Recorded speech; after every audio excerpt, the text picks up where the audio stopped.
ይህ የምጽአቱ ድምጽ ነው። የምስራች ታላቅ የመዘጋጀት ጥሪ። የበጉ ሰርግ ስለደረሰ ሚስቱም ራሷን ስላዘጋጀች ደስ ይበለን፣ ሐሴትም እናድርግ፣ ክብርንም ለእርሱ እናቅርብ። የዮሐንስ ራእይ ምዕራፍ 19 ቁጥር 7።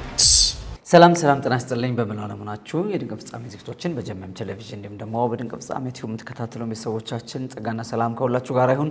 እንዴት ሰነበታችሁ? ደማችሁ አገልጋይ ያሬድ ነኝ። ይህ የምጽአቱ ድምጽ ነው። ዛሬም እንግዲህ በወቅታዊ መረጃ መጥቻለሁኝ። 10ኛ ቀን የያዘው የእስራኤልና የአሜሪካ ጥምር ጦር በኢራን ላይ የያዘውን ዘመቻ ቀጥሎ ነው ያለው። እንግዲህ በየቀኑ አዳዲስ ነገሮች ይመዘገባሉ። ዓለማችን ምናልባት አይታ ከምታውቃቸው በጣም ከባድና አስፈሪ ጦርነቶች አንዱ ነው። ሰፊ ክልል ያካለለ በጣም ብዙዎች ሀገራት የተነካኩበት፣ ምናልባት ግን በተቃራኒው ሀያላኑ በዝምታ ነገሩን ያዩ ያሉበት ሁኔታ በግልጽ እየታየ ነው ያለው። እንግዲህ በዛሬው መረጃዬ አንደኛ 2 ጥያቄዎች ቀርቦልኛል ከእናንተ እነሱን መልሳለሁ። ባለፉት ቀናት ባስተላለፍኳቸው መልእክቶች ላይ 2 ጥያቄዎች ቀርበዋል። የመጀመሪያው በሀሌታ ቲቪ ላይ የሰጠሁት መግለጫ አለ። እሱን ተከትሎ በወቅታዊ ጉዳይ ላይ እኔ በዚህ በድንቅ ፍጻሜ ላይ ከተናገርኩት ጋራ ተቃራኒ ሀሳብ ይመስላል የሚል የቀረበ ጥያቄ አለ። እሱም ሃይማኖታዊ አይደለም ጦርነቱ፣ የኢራንና እስራኤል ጦርነት ሃይማኖታዊ አይደለም የሚል መግለጫ ሰጥቼ ስለነበረ እዛ ላይ አንዳንድ ተጨማሪ ማብራሪያዎችን ለመስጠት ሞክራለሁ። ሌላ ሁለተኛው ጥያቄ ቀርበልኝ በኤርሚያስ 49 ላይ ያለው ስለማን ነው? አንዳንዶች ቀጥታ ከኢራን ጋር አገናኝተው እየተናገሩ ናቸውና ወይም ደግሞ አሁን በኢራን ላይ እየሆነ ባለው ጉዳይ ላይ የሚናገር ነው የሚል እንትን ስላለ እሱ እንዴት ታያለ የሚል ጥያቄ ቀርቦልኛል። በሶስተኛ ደረጃ እንግዲህ የምመለከተው የኢራንን ሶስተኛውን አጠቃላይ መንፈሳዊ መሪ ምርጫን በተመለከተ ኢራን ይፋ ያደረገችው አዲስ ነገር ስላለ እዛ ላይ ያለውን ነገር አንዳንድ ነገሮችን ለማየት ሞክራለሁ ማለት ነው። እንግዲህ እግዚአብሔር ይመስገን ወደ ዋናው ጉዳይ ከመግባት በፊት አንዳንድ መረጃዎችን ነግራችኋለሁ። የመጀመሪያው በዚህ በሚኒስትሪያችን የቅዳሜ ጠዋት የወንጌል ስርጭት ስላለ ይህንን ፕሮግራም ተከታተሉ ድንቅ ፍጻሜ ቤተሰቦች ምናልባት በቀጥታ ከኛ ጋራ የቅዳሜ ጠዋት ከ3 እስከ 5 ሰዓት ያለውን የወንጌል ስርጭት ፕሮግራም ተከታተሉ ዘንድ አብራችሁ ከኛ ጋር ተሳተፉ ዘንድ ጋብዛችኋለሁ። የመጀመሪያ ነገር ነው። ሁለተኛው እንግዲህ ከሚኒስትሪ ወደ ቸርች እየሄድን ያለ ነውና ጨካኞች ጉባኤ ተነስታለች። እግዚአብሔር እንደረዳን መጠን ቅዱሳን ወደ አገልጋይነት ፈጥነው የሚገቡበትን ፕላትፎርም ዘርግተን እየሰራን ነው ያለነውና በቤተሰብነት በመያዝ ከኛ ጋር አብራችሁ የሚመጣውን የሚገልጠውን ክብር ለመካፈል ማገልገል የምትፈልጉ ወገኖች ጆይ እንድታደርጉን ይህንን ሁለተኛ ማሳሰቢያ ያስጣለሁ። ሌላው እንግዲህ የአርብ ሰራተኛ ጉባኤ ስለጀመረ አርብ ሰራተኛ ጉባኤ መከታተል የምትፈልጉ ወገኖች መገናኛ ስለሆነኛ ስቴሽን ያለው በ22 ቦሌ በዚህ መስመር እስከ ጉድ ሾላ በሁሉም አቅጣጫ ብቻ ይቀርናል በምትሉት መንገድ ከ6 ሰዓት እስከ 6 ሰዓት ከ50 የሚቆይ አርብ ሰራተኛ ጉባኤ ተጀምሯል። ይህንንም መካፈል የምትፈልጉ ወገኖች ስክሪን ላይ ባለው ስልክ ደውላችሁ ጆይን ማለት ትችላላችሁ ማለት ነው። ከዛ ውጭ እንግዲህ ድንቅ ፍጻሜ መጽሐፍ በመጽሐፍ መደብሮች ላይ ይገኛል። መጽሐፉን ማግኘት ትችላላችሁ። ይሄን ደግሜ አሳስባለሁ ማለት ነው። ክብር ለእግዚአብሔር ይሁን። ወደ መጀመሪያው መረጃ ስመጣ የእስራኤልና የኢራን ጦርነት። በእርግጥ እስራኤል ብቻ አይደለችም ጦርነት ያለችው፣ አሜሪካም ጭምር በቀጥታ ገብታ እንደውም ከእስራኤል በላይ ጦርነቱን በከፍተኛ ደረጃ እየመራች ያለችው አሜሪካ ናት። ያም ሆኖ ግን ነገሩ የሚጎላው ወይም መነሻው የአሜሪካና የኢራን ጦርነት ሳይሆን የእስራኤልና የኢራን ጦርነት እንደመሆኑ በትክክል ይሄ ጦርነት የሃይማኖታዊ ጦርነት ነው ሊባል ይችላል አይችልም የሚል ነው። ምናልባት እሱ ብቻ ሳይሆን ምናልባት እንግዲህ እኔ በሀሌታ ቲቪ ላይ በሰጠሁት መግለጫ ነገሩ መንፈሳዊ ነው የሚል ነው። ሃይማኖታዊና መንፈሳዊ ይለያያል። ጊዜ ጠብቆ የተነሳ የፋርስ መንግስት አለቃ አሰራር ነው። እግዚአብሔር አዲስ አሰራር እንግዲህ ባለፉት 2000 ዓመታት ከቤተክርስቲያን ጋር ጌታ እንደሰራ እናውቃለን። አሁን ደግሞ ከእስራኤል ጋር የሚሰራበት ዘመን እየመጣ ነው። ዳንኤል 10:12 ላይ እንደተገለጠው ዳንኤል ጾምና ጸሎት ላይ ያለ ገብርኤል መልእክቱን ይዞ ሲመጣ የፋርስ መንግስት አለቃ ለ21 ቀን ከገብርኤል ጋር በሰማይ ላይ እንደተዋጋና መልእክቱ እንዳዘገየ እናውቃለን። የፋርስ መንግስት አለቃ ተነስቷል። እኔ ደጋግሜ ተናግሬያለሁ። ስለዚህ ፋርስ አሁን ጊዜዋ ነው። ፋርስ ሚንስ የቀድሞዋ ፋርስ ያሁኗ ኢራን ማለት ነው።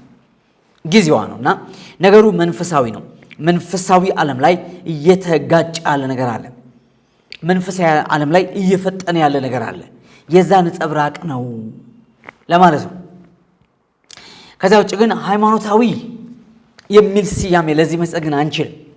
ምክንያቱም በእስራኤልና በኢራን ወይም ኢቭን በአሜሪካ መካከል የሃይማኖት ግንኙነት የለም።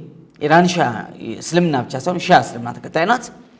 እስራኤል ደግሞ ጁዳይዝም ወይም የይሁዲነት እምነት ተከታይ ናት። አሜሪካ ደግሞ በአብዛኛው ክርስትና እምነት ተከታይ ነው። ከዚህ አንጻር እንግዲህ በኢራንና በእስራኤል ወይም በኢራንና በእስራኤል በአሜሪካና በኢራን መካከል ያለውን ጦርነት እንዴት አድርገን ሃይማኖታዊ ሽፋን ልንሰጠው እንችላለን? ይሄ ማለት የእስልምናና የአይሁድ እምነት ጦርነት ማለት ነው። ይህ ማለት አንድ ሰው ሙስሊም በመሆኑ ወይም አንድ ሰው አይሁዳዊ በመሆኑ ወይም ክርስቲያን በመሆኑ የተከፈተ ጦርነት ልንለው አንችልም። ስለዚህ እስራኤልና ኢራን በድንበር በሃይማኖት ወይም ይሄ በንግድ ወይም በምናምን በብዙ ነገር አይገናኙም። በዚህ ሁኔታ ነገሩ በዚህ ልክ ጠላትነቱ የገነነበት ሚስጥር መንፈሳዊ ነው ለማለት ነው እንጂ ሃይማኖታዊ ካልነውማ ቀጥታ አንደኛው ሃይማኖት መጥፋት አለበት፣ አንደኛው ሃይማኖት መቀጠል አለበት የሚል ነው። ሲቀጥል በዚህ ጦርነት ላይ ኢራን ወደ 9 የሚጠጉ የአረብ ሀገራትን መታለች። ሳውዲ ሳትቀር ተመታለች። ዱባይ ተመታለች። ቱርክ ላይ ተኩሷል። በጣም ብዙ የአረብ ሀገራት ላይ ኢራን ተኩሳለች። ምንም አያገናኛቸው። ምናልባት እንግዲህ ወይ አሜሪካ የጦር ቤዝ እዛ አለ ወይ ደግሞ የአሜሪካ ኤምባሲዎች ይኖራሉ በሚል በእነዚህ ሀገሮች ላይ በሙሉ ተኩሳለች። ምናልባት በአብዛኛው የኢራን ኢንቴንሽን የሚመስለው ጦርነቱን ቀጠናዊ ትርምስ ለመፍጠርና ከኢራን ጦርነቱን ለማውጣት ከዛም ሲተኮስ ቀጠናው በሙሉ እንዳለ መካከለኛው ምስራቅ ትርምስምሱ እንዲወጣ ያሰበች ይመስላል። ሆሬቨር ግን በብዙ ሙስሊም አገራት ላይ ተኩሳለች ኢራን። ኳታር ላይ ተኩሷል፣ ባህሬን ላይ ተኩሷል። ያልተኮሰበት ሀገር የለም። ከዚህ አንጻር ጦርነቱ እስልምናና የአይሁድ ወይም ክርስትና አይደለም፣ አሁንም አይደለም፣ ጨርሶ አይደለም። እነዚህ ሀገሮች ለምሳሌ ሳውዲና ኢራን መካከል ያለው ሽኩቻ አለ። ታላቅ ማን ነው የሚለው እንግዲህ እስልምና መነሻው ሳውዲ እንደሆነ ይታወቃል። በኋላ ግን ኢራኖች በከፍተኛ ደረጃ በራሳቸው መንገድ ታላቅነት መያዝ ይፈልጋሉ። ስለዚህ በሱኒና በሺዓ ሙስሊም መካከል ያለ ግጭት ወይም ቅራኔ ግብ ወይም የበላይነት እንዳለ ትግል እንዳለ ይታወቃል። ከእስራኤል ጋር የሚሆን ከአሜሪካ ጋር ግን ኢራን ያላት ጦርነት ከዚህ ፈጽሞ የተለየ ነው። ዋነኛ ጉዳይ ኢራን የኒውክሌር ባለቤት መሆን የለባትም የሚል ጥያቄ ነው እንጂ ኢራን እንደ ሀገር መኖር የለባትም ያለ የለም። ኢራናውያን እንደ ህዝብ እንደ ሰው ምድር ላይ መኖር የለባቸውም ያለ የለም። ነገር ግን ኢራን ላይ ያለው እስላማዊ መንግስት ኢራንን የኒውክሌር ባለቤት ስላደረጋት አልተኛም አሉልም አላድርም ስላለ ይሄ ደግሞ በዋናነት ለእስራኤል ቀጥሎ ደግሞ ሌላው አገር በሙሉ ኮንሲኩዌንሱ ኃይለኛ ነው። የዚህ ደግሞ ማረጋገጫው ምስክሩ ምንድነው? በመካከለኛው ምስራቅ ብቻ ሳይሆን በሌሎች አካባቢዎችም ያሉ አብዛኞቹ ታጣቂ ቡድኖችና ከሁሉ በላይ ደግሞ በተለያዩ በተባበሩት መንግስታት፣ በአሜሪካ፣ በአውሮፓ እንደ ሽብርተኛ የሚቆጠሩ እንደነ ሐማስ፣ እንደነ ሂዝቦላ የመሳሰሉ እንደነ ሁቲ የመሳሰሉ ታጣቂዎች በሙሉ ከጀርባቸው ኢራን መኖሯ ነው። እዚህ ኢራን ከነዚህ ታጣቂዎች ጀርባ መቆም እነዚህም በሙሉ በሮኬት በሚሳኤል ማስታጠቋ፣ በድሮን ማስታጠቋ፣ በበጀት መደገፏ በከፍተኛ ደረጃ ኢራን ደግሞ የኒውክሌር ባለቤት የሆነች ቀን ማን ነው የሚያቆማት? ዘኔክስ ዴይ እስራኤል ላይ ለመተኮሷ ምን ዋስትና አለ የሚል ከባድ ስጋት አውሮፓም አሜሪካም በተለይ እስራኤል ላይ ይሄ ፍርሃትና ስጋት አለ። ስለዚህ እንግዲህ በድርድር ወይም ደግሞ በሰላማዊ መንገድ ይሄን ነገር ግብ ማድረስ ስላልተቻለ ኢራን የኒውክሌር ባለቤት ከመሆን እንደማንኛውም ሀገር መብቴ ነው ማንም አያገባውም የሚያቆመኝ የለም በማለቷ ወደዚህ ጦርነት ተገብቷል። ጦርነቱ በአብዛኛው የደህንነት የሴኩሪቲ ጉዳይ ነው እንጂ ሃይማኖታዊ መልክ የለውም። ዞሮ ዞሮ ግን እነዚህና የመሳሰሉ ምክንያቶችን የሚጠቀም መንፈሳዊ አሰራር አለ፣ መንፈሳዊ ዓላማ አለ። ልብ በሉ። ሰይጣን በማንኛውም ሰው ህይወቱ ለምሳሌ ጌታ ኢየሱስን ቀርቦ ሲፈትነው 40 ቀን ከጾመ በኋላ ከ40ኛው ቀን ላይ ጾሙን ሲጨርስ የሚበላ ነገር ራቦ ይላል። because he is human ስጋ ለብሷል። ሲራብ የሚበላ ነገር ፈለገ። ያኔ ማመጣ ሰይጣን መጣ። በጣም በምንፈልገው ነገር ይፈተናል ማለት ነው። ወይም በጣም በጎደለን ባጣነው ነገር እንፈተናለን ማለት ነው። እዚህ የኢራን የበላይነት የሚያስከብረው አንድና አንድ ጡንቻ ኒውክሌር ነው በሚል የተነሳችበት የያዘችውና በድርድር ማስተካከል ያልተቻለው ይሄ በጣም ከፍተኛ የሆነ ጠንካራ አቋሟ ኢራን እንግዲህ በጣም አደገኛ ቀውስ እንድትገባ አድርጓታል። ቅርብ ቀን የኢራን የውሃ ማጠራቀሚያ ታንከሮች መመታታቸው ይታወቃል። የኤሌክትሪክ ማሰራጫዎች መመታታቸው ይታወቃል። ትላንትና ደግሞ ምጽአት እስኪመስል ድረስ የኢራን ሰማይ ሸፈነ። የኢራን የነዳጅ ማጣሪያዎች ተመተዋል ማለት ነው። እዚህ የኢራን ኢኮኖሚ እየወደመን ያለው የኢራን ኢንፍራስትራክቸር መሰረተ ልማቶች እየወደሙ ነው ያሉት። ኢኮኖሚያ ኦልሬዲ አስቀድሞ በመሳሪያ ምርት በከፍተኛ ደረጃ ተዳክሞ ህዝቡን ጎዳና አውጥቶት እንደነበር ቀድሞ በኔም በሌሎች ሚዲያዎች ሲዘገብ ነበረ። ስለዚህ ኢራን የኒውክሌር ባለቤት ከመሆን በላይ ጉዳት ያስተናገደች ነው ያለችው። ነገር ግን አሁንም ኢራናውያን በዛ ስፔሻሊ ገቨርንመንት ላይ ያሉት መሪነት ላይ ያሉት ሁሉ በዛ አቋም እንደጸኑ ነው ያሉት ማለት ነው። እንግዲህ ይሄ በጣም በጣም አደገኛ ነገር ነው። ይሄ ምንም ከዘመን ፍጻሜ ጋር ካልተገናኘ ከምን ጋር ሊገናኝ ይችላል? አንዳንድ ጊዜ ይሁዳን ሰይጣን ምን ያህል ልከኛ እንዳደረገው ስንመለከት መንፈስ ሰውን በቃ ማያውቀው ዓለም ውስጥ ይከተዋል፣ ወይንም ሌላ ኃይል ይሰጠዋል። ለምሳሌ እርቅን፣ ሰላምን አይቀበልም፣ ባክ ያደርግም፣ አይመለስም፣ ወደፊት ይቀጥላል፣ ልቡን ያጠነክራል። ፈርዖን ወደ ኤርትራ ባህር ከመስጠሙ በፊት እግዚአብሔር ግብፅን በ10 መቅሰፍት ደብድቧል። 11ኛው ነው እንግዲህ የሳጠመበት ማለት ነው። ይሄ የልብ መደንደን ከየት ይመጣል ወገኖች? ይሄ የመናፍስቱ ዓለም የሰዎችን ልብ ያጨልማሉ፣ በፍጹም ማየት እንዳይቻል ያደርጋሉ። ማንንም ቢሆን ይህንን የሚያደርጉትና ምናልባት አሁንም ኢራናውያን እየደረሰባቸው ያለው እንግዲህ እስካሁን ድረስ ከ1300 ሰው ያላነሰ መገደሉ እስካሁን እየተሰነዘረ ባለው ጥቃት እየተነገረ ነው ያለው። ሰዎች እልቂት አለ። በእርግጥ ኢራን በቅርብ ጊዜ ሰላማዊ ሰልፍ በወጡ በገዛ ዜጎቿ ላይ በብዙ ሺህ ከዚህ በ10 በ20 እጥፍ ገላለች። ራሱ የኢራን መንግስት ገሏል።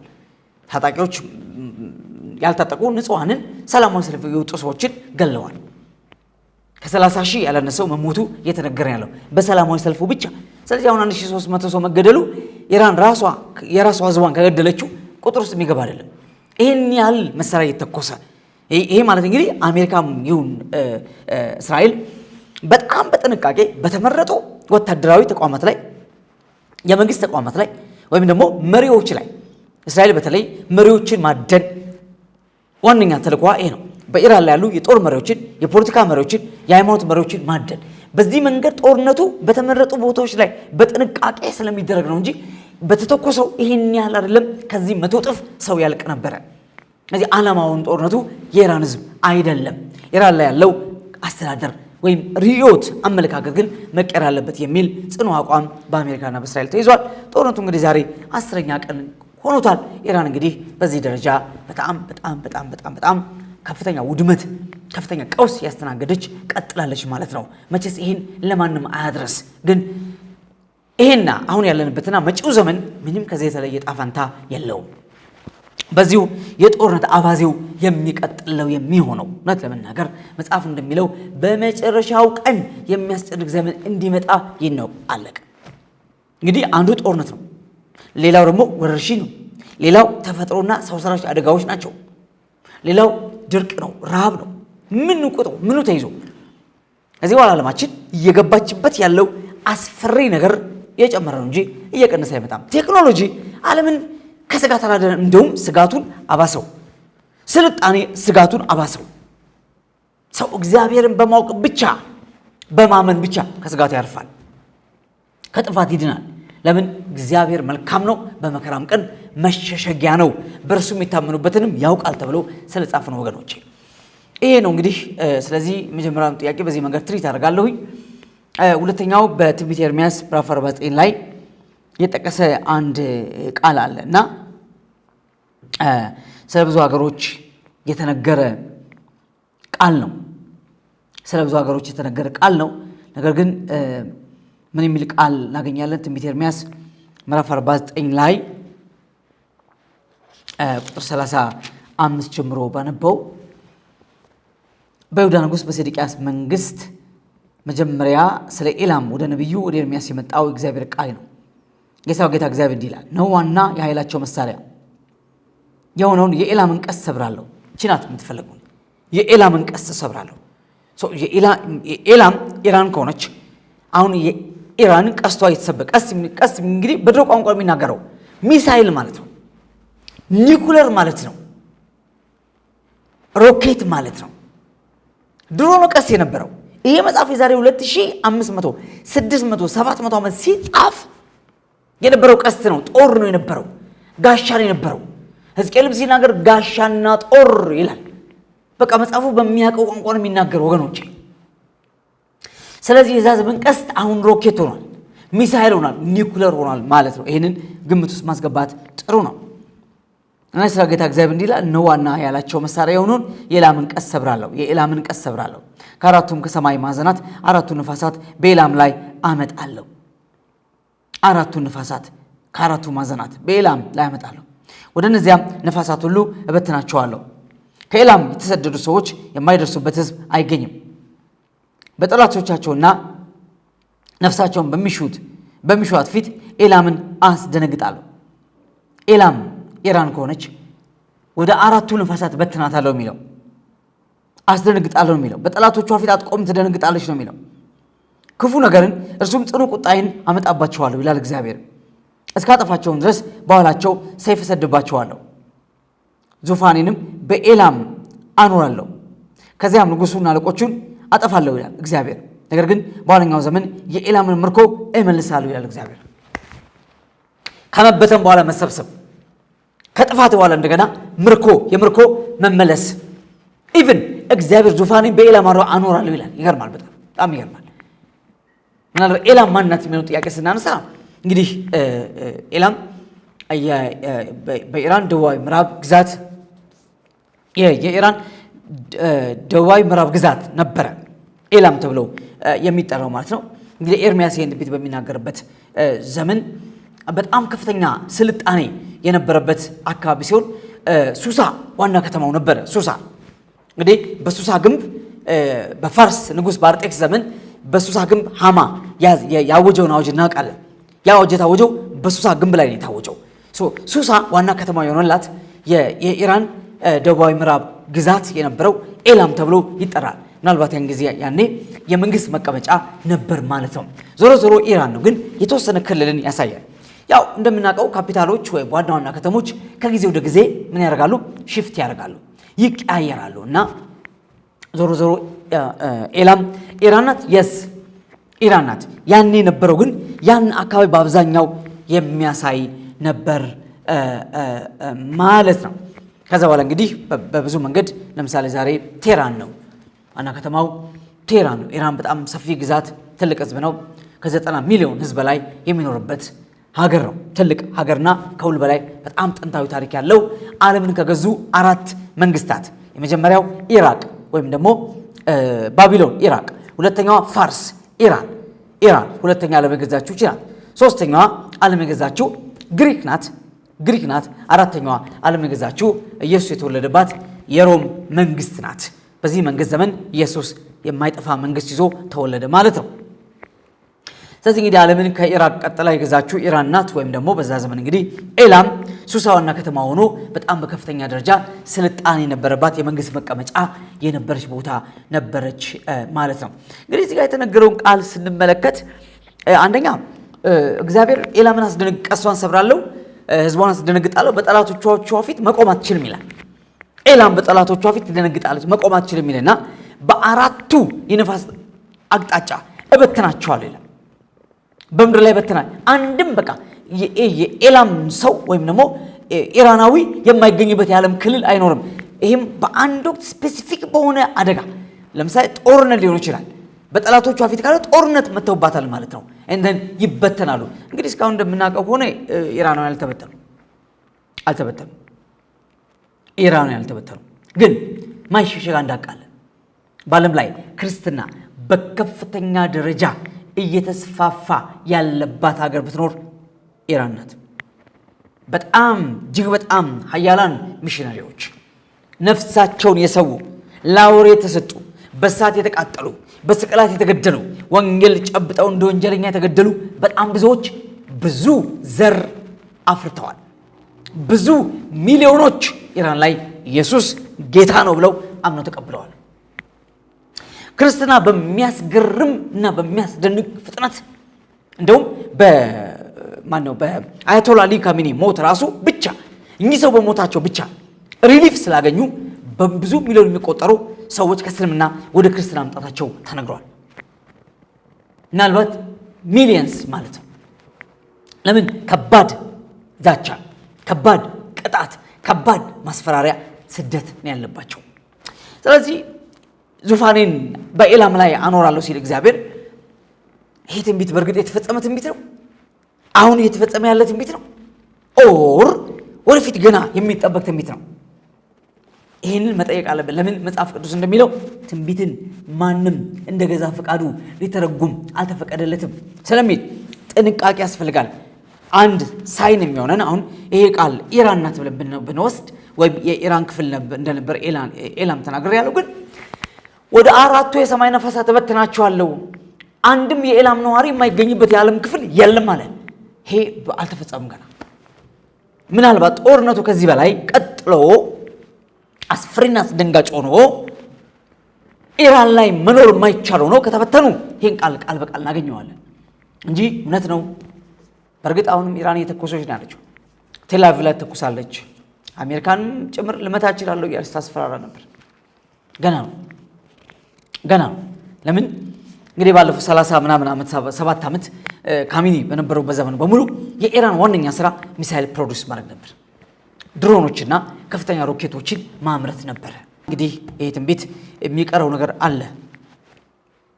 ለምን? ኢራናውያን ኢራንን ጥለው መበተናቸው፣ በ4ቱ ነፋሳት መበተናቸው፣ ኢራናዊ የማይገኝበት የዓለም ክፍል እስከማይገኝ። ለምሳሌ የመናውያን ኢትዮጵያ አሉ። የመናውያን ኢትዮጵያ ሲለምኑ እናውቃለን። በመላው ዓለም ተበትነዋል። ያውም በብዙ ረሃብና ጠም ችግር። ግን ኢራናውያን በዚህ ደረጃ አገራቸውን ለቀው ስደት ሊኖር ይችላል፣ ጦርነት ያለበት አካባቢ ግን ተሰደዋል የሚል ነገር ገና ይወጣል። ከነ ችግራቸው፣ ከነ ብሶታቸው፣ ከነ ረሃብና ጠማቸው ከዚህ እሳት ከሚነድበት ጊዜ የተሻለ ጊዜ ይመጣ አይሆን በሚል ተስፋ አገራቸው ላይ እንዳሉ እናውቃለን። ስለዚህ ኤላም ኢራን መሆኗ ሱሳ ዋና ከተማ መሆኗ ግልጽ ነው። ነገር ግን ይሄ ትንቢት ሙሉ በሙሉ አሁን እየተፈጸመ ነው ለማለት ግን ትንሽ ይከብዳል። እጅ አንሰጥም እያሉ ናቸው ያሉት፣ እንዋጋለን እያሉ ናቸው ያሉት ፕሬዚዳንቱ። በቃ ይሄ ነው እንግዲህ። ከዚህ ጋር ተያይዞ ትላንትና 88ቱ የኢራን ሊቃውንቶች በኢራን አዲሱን 3ኛ ከፍተኛ መንፈሳዊ መሪ፣ ሃይማኖታዊና ፖለቲካዊ መሪ የአሊ ካሚኒ ሁለተኛ ልጅ የሆነውን ሞጅታባ ካሚኒን ከፍተኛ መንፈሳዊ መሪ አድርገው መርጠዋል። የ56 ዓመቱ ሞጅታባ እንግዲህ ለ3ኛ ጊዜ መንፈሳዊ መሪ ሆኖ በኢራን ላይ ተመርጧል ማለት ነው። ይህ ሰው መስከረም 6 1969 በፈረንጆች አቆጣጠር የተወለደው 56 ዓመቱ ነው እና ምናልባት ከቅርብ ጊዜ ወዲህ አንዳንድ የኢራን ሚዲያዎች ይህን ሰው በከፍተኛ ደረጃ በጣም ማግነን ጀምረዋል። እንደውም አያቶላ ወደ ማለት ያሉ ወደ መጥራት መጥተው ነበር እና አውሮፓና አሜሪካ ደግሞ ስውሩ እጅ ከካሚኒ ጀርባ ያለ ስውሩ እጅ በሚል በሰፊው ይዘግቡት ነበር ማለት ነው። ሞጅታባ ካሚኒ እንግዲህ በከፍተኛ ደረጃ በ88ቱ የሃይማኖት ሊቃውንት ድምፅ አግኝቶ የኢራን 3ኛው ከፍተኛ መንፈሳዊ መሪ ሆኖ ተመርጠዋል ማለት ነው። እንግዲህ ሞጅታባ በአሁኑ ጦርነት አባታቸውን ካሚኒን አጥተዋል፣ እናታቸውን አጥተዋል፣ ሚስታቸውንና እህታቸውን ጭምር አጥተዋል፣ ቤተሰብ እንዳለ ሞቷል አጥተዋልና ከዚህ በኋላ በአሜሪካና በእስራኤል ላይ ምን አይነት አቋም ይይዛሉ እነዚህ ሀገራት? አሜሪካና እስራኤል፣ በተለይ እስራኤል ይህን ሰው በምን ሁኔታ ታየዋለች የሚለውን ማጤን ጥሩ ነው። በከፍተኛ ደረጃ አሜሪካ ወይም የአሜሪካው ፕሬዚዳንት ዶናልድ ትራምፕ ሞጅታባ በፍጹም ወደ ስልጣን መምጣት የለበትም የሚል ዛቻ ማሰማት ከጀመሩ ቆይተዋል። ቆይተዋል። ምክንያቱም በአሜሪካ ተሰዶ የሚቀመጥ የንጉሳዊ ቤተሰብ ዘር ልጅ የሆነ ፓላቪ የሚባል ሰው በአሜሪካ በግዞት በስደት ተቀምጦ እንዳለ ይታወቃል። ያ ሰው ወደ ኢራን ተመልሶ የኢራንን ወደ ቀድሞ ንጉሳዊ አስተዳደር የመመለስ እቅድ ነው ያለው። እንደውም አዳዲስ የሆኑ ፖሊሲዎችን አጎችን በሙሉ ለኢራናውያን እየተናገረ ነው ያለው። በቅርብ ወደ ኢራን መጣለው ተዘጋጁ እያለ ነው ያለውና አሜሪካ ይህንን ሰው ወደ ስልጣን ማምጣት ትፈልጋለች። ስለዚህ እንደገና አሁንም እስላማዊ አክራሪ የሆነ ሰው ጽንፈኛ የሆነ ሰው ስልጣን ላይ እንዲቀመጥ አሜሪካ በፍጹም አትፈልግም። እንግዲህም ሰው በህይወት ይቀጥላል አይቀጥልም በቀጣዮቹ ቀኖች የምንመለከተው ነው የሚሆነው። ነገር ግን 88ቱ የሃይማኖት ሊቃውንት ወይም ካህናት ይህን ሰው ሶስተኛው መንፈሳዊ መሪ ከፍተኛ መንፈሳዊ መሪ ወይም አያቶላ አድርገው መርጠዋል ማለት ነው። እና ይሄ እንግዲህ በጣም ሌላ አሁን ኢራንን ወዴት ነው የሚወስዳት ቀጥሎ የሚለውን ይሄ ነገር አስጊ ነው የሚሆነው። ምክንያቱም ሁልጊዜም አገር መሪዋ ነው የምትመስለው። አብሰው በእንደዚህ በከፍተኛ መንፈሳዊ መሪ ወይም በፕሬዚዳንት የሚመሩ ሀገሮች ቀጥታ የራሳቸውን ሙሉ በሙሉ በእነሱ ትከሻ ላይ ስለምትሆን እነሱ የሆኑትን ነው አገር የምትሆነው፣ እነሱ የሆኑትን ትውልድ የሚሆን ህዝብ የሚሆነው እና በጣም አስጨናቂ ሰዓት ላይ ነው የሰውየው ወደ ስልጣን የመጣው። እንግዲህ በህይወት ከቆየ ቀጥሎ ምን አይነት አመለካከት ስፔሻሊ ከምዕራባውያን ጋር የተለሳለሰ አቋም ይኖራል ኢራንን እንትን ለማለት። ምክንያቱም አልተፈተነም፣ ከመጋረጃ ጀርባ ያለ ሰው ነው እንጂ ተገልጦ ሲመራ አልታየም። ሚዲያ ላይ አይገለጥም። ይሄ ሰው ሙጅተባ ካሚኒ በፍጹም ሚዲያ ላይ የሚወጣ ሰው አናውንስ የሚያደርግ ሰው እዩ የሚል ሰው የተደበቀ ሰው ነው። በ30 ዓመቱ ነው ወደ መንፈሳዊ ትምህርት ለመማር ራሱ የሄደው ማለት ነው ፈርስት ዲግሪውን ካገኘ በኋላ እና ይሄ ሰው በቀጣይ ምን አይነት እጣ ፋንታ ለኢራን ይዞላት ይመጣል? ለምን አብዛኞቹ ውሳኔዎች በዚህ ሰውዬ ላይ የተመሰረቱ ናቸው። መንፈሳዊ፣ ፖለቲካዊ፣ ሃይማኖታዊ በሙሉ ይህን ሰው የሚመለከተው ስለሆነ ማለት ነው። እና እነዚህ ናቸው ዛሬ ያሉኝ መረጃዎች። እንግዲህ ወገኖቼ ያው ዓለማችን በያዘችው መንገድ እየሸመጠጠች ነው ያለችው። አስፈሪና አስደንጋጭ ነገር ወደ ዓለማችን እየመጣ ነው ያለው። አሁን የምላችሁ ነገር ምንም ኢየሱስ ክርስቶስ ብቻውን ጌታና አዳኝ እንደሆነ አምነው ነፍስ ለዚህ ጌታ አደራ መስጠት መልካም ነው። ጌታ ኢየሱስ ክርስቶስን የተቀበላችሁ ስፔሻሊ በዚህ በድንቅ ፍጻሜ ቲዩብ ጌታ ኢየሱስ ክርስቶስን ጌታ አድርጋችሁ የተቀበላችሁ ሰዎች እባካችሁ መማር ስላለባችሁ እንድትመጡ ኮንታክት እንታርጉንና እንድትማሩ እና ለብዙዎች መዳን ምክንያት እንድትሆኑ አሳስባችኋለሁ። ጌታን ግን ያልተቀበላችሁ ኢየሱስን የህይወታችሁ አዳኝ መድኃኒትና ቤዛ አድርጋችሁ ያልተቀበላችሁ ወገኖች አደጋ ላይ ነው ያላችሁት። መጪው ጊዜ ምን እንደሆነ መተንበይ አይቻልም፣ መገመት አይቻልም። አንፕሬዲክቴብል ታይም ላይ ነው ያለነው። ነገ ምን ያመጣል አናውቅም። ነገ ለመኖራችን እርግጠኛ አይደለንም። ይሄ ማለት ወዴት የምትሄዱ ቀጥለው። ስለዚህ አስቡበት። ኢየሱስ ብቻውን ያድናል፣ ደግሞ በቅርቡ ይመጣል። ማራናታ። ተባረኩ። አገልግሎቱን ለመደገፍ ለምትሹ በኢትዮጵያ ንግድ ባንክ መሳያ ፎር ኦል ኢንተርናሽናል ሚኒስትሪ የባንክ አካውንት ቁጥር 1046 31 29 65 8 ኢየሱስ እንደተናገረው በቶሎ ይመጣል። መሳያ ፎር ኦል ኢንተርናሽናል ሚኒስትሪ